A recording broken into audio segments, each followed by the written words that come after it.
Après les succès obtenus à Brive puis en Coupe, les Cognassais ont eu l'occasion samedi soir de confirmer en recevant La Rochelle.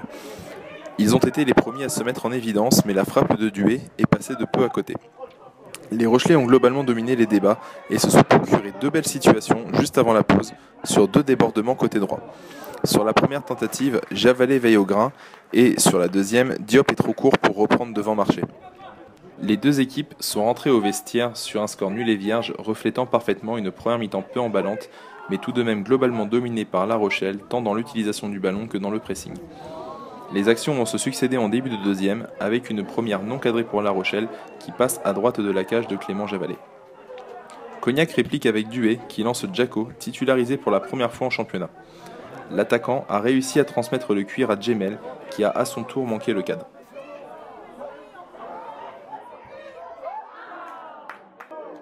Et quand les tentatives sont enfin cadrées, c'est le gardien Cognassé qui repousse.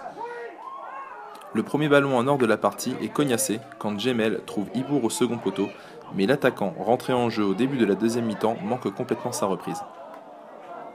Diop est à son tour tout proche d'ouvrir le score, mais le coup franc du buteur Rochelais vient frapper la barre de Javalet. Au cœur de la domination maritime, l'UACF a ouvert le score par Ibour. Sur un long ballon de Djako, Polo se trouve et laisse le champ libre au buteur Cognassé, qui cette fois-ci ne flanche pas devant la cage. Cela fait 1-0 pour Cognac, sans forcément le mériter, mais les Cognassais ont fait le plus dur sur cette action pour le plus grand bonheur des spectateurs de la Belle Allée.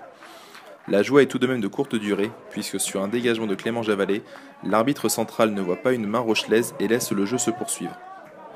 Au milieu du terrain, Vigneault, rentré en jeu quelques secondes auparavant, perd le ballon. Kaba se trouve, Marché perd son duel, Javalet manque sa sortie, et Diop reprend tranquillement un bout portant la percée d'Oxin. Le dénouement est cruel pour Cognac qui va encaisser quelques instants plus tard un missile sur coup franc de 40 mètres que nous n'avons pu filmer malheureusement pour des raisons techniques. Après cette défaite, les Cognassais basculent à la 10e place tandis que les Rochelais grimpent à la 6e.